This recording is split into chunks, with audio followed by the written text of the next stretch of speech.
This is the Prismatic Wall, and it's a resonator pedal that's the first of its kind. Today, we're going to make some sounds. We're going to talk to the designer of Prismatic Wall, and we're also going to be exploring the music tech that helped inspire this pedal. The best way I can describe what it sounds like is if you crawled inside a giant piano and started playing your instrument, then the piano and all the strings start reverberating and resonating from your instrument. Prismatic Wall also has drive, it has modulation, and it has a couple other things that make it really interesting.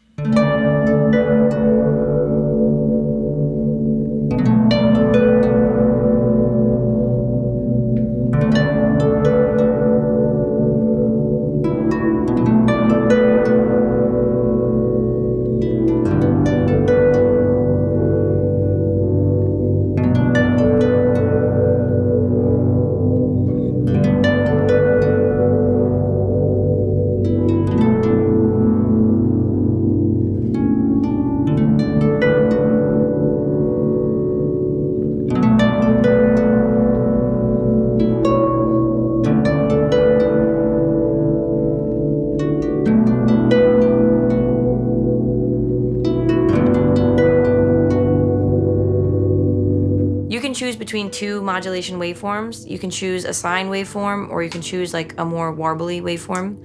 And you can save presets, you can use MIDI, and you can do some ramping stuff. Prismatic Wall has 4 different modes that determine the intervals that are resonating. So you can set it to single note, you can set it to thirds, fifths, or chromatic. And the cool thing about this is that, look, for the modes, circle is single because it has no sides. Triangle is 3 for thirds, right? This, whatever this is, what is that? Five sides? Pentagon? But I don't know. Pentagon is 5. That's a fifth. And then this, who knows? Chromatic. Anything goes here. That could be anything. Yeah, that could be anything. That could be a fucking turtle. You know what I mean? That could be any symbol. But I think that's nice. Yeah, it's cool. If you remember geometry or whatever. What is that? Algebra? Geometry? It's good to know that this pedal is mono. And I don't want to tell you what you should be doing with your pedal chain or whatever, but in my opinion, I think this belongs closer to the front of your chain. And then you can add some stereo pedal effects to get that stereo width. Now I'm going to make it sound more like a pitch shifter, and I'm going to blend in some higher pitches and thirds, and I'm going to make it sound really warbly with the LFO.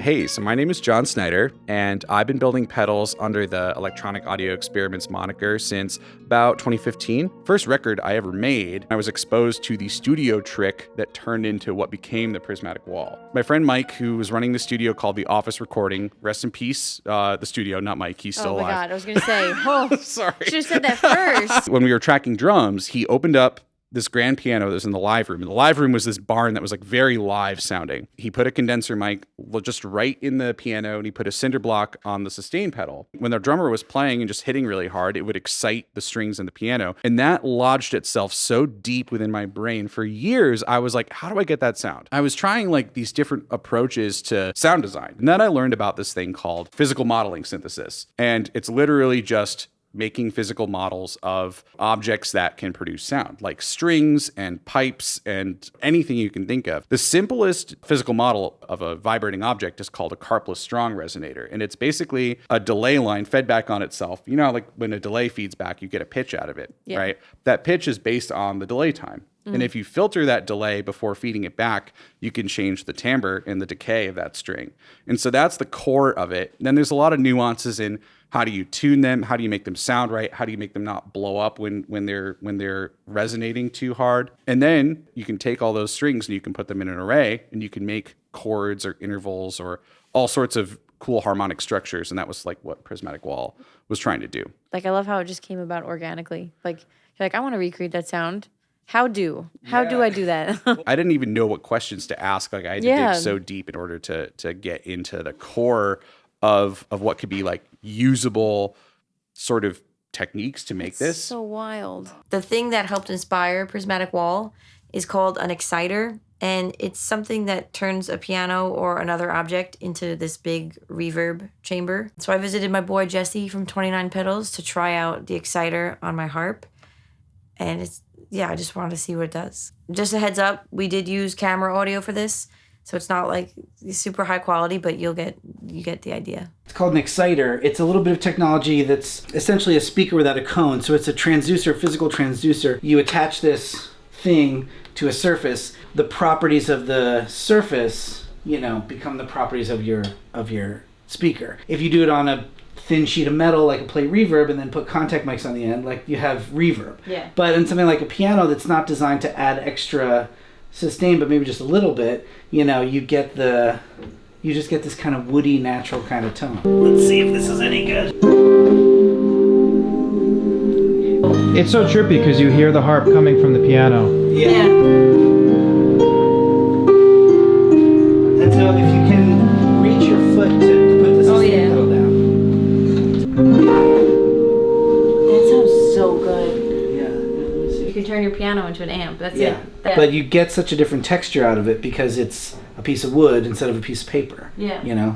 If you connect this pedal to a MIDI controller using a MIDI box, you can play notes and Prismatic Wall will resonate at those notes. So this can feel like a kind of an extra layer of bass underneath whatever you play on top of it. And I especially love using this on drum machines like this.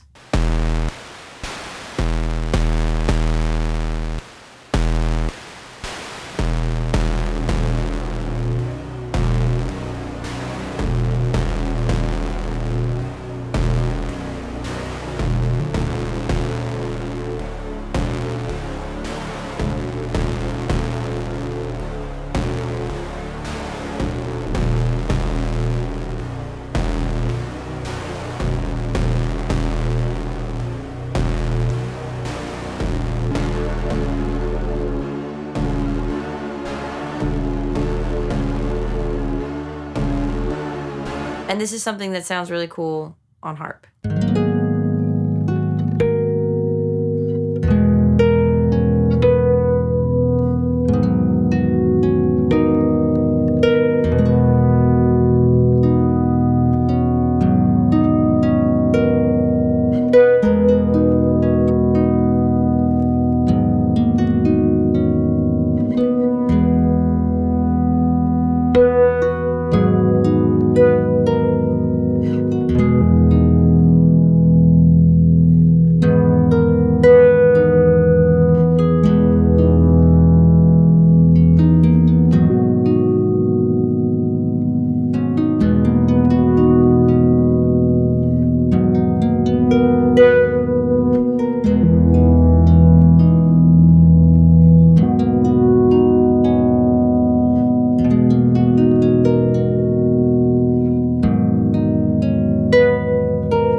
There's actually a way to get some really cool low resolution bit crushing sounds from this, which pairs really well with the modulation. So I'm gonna dial that in and I'm gonna pair it with this 16-bit synth.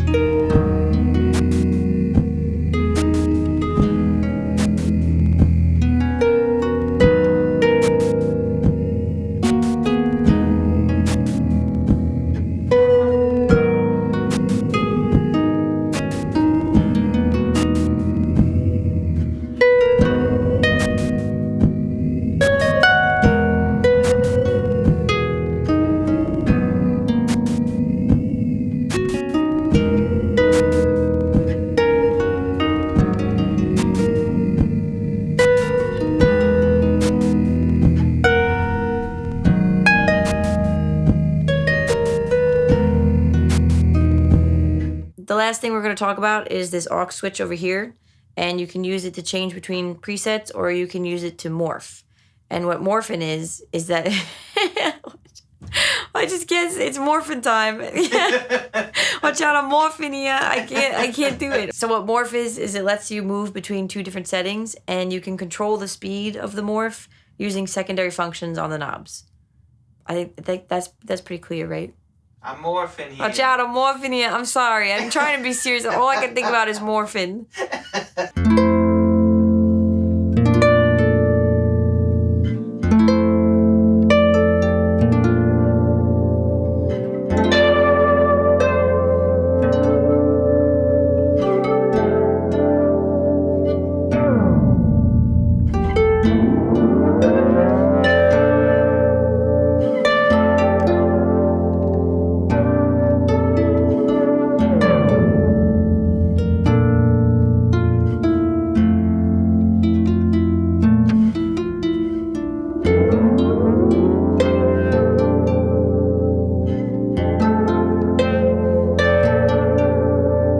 Thank you so much to John and the whole team over at Electronic Audio Experiments for sending me Prismatic Wall and for sponsoring today's video. And also, I'm sorry that I ate all your pretzels when I came to visit.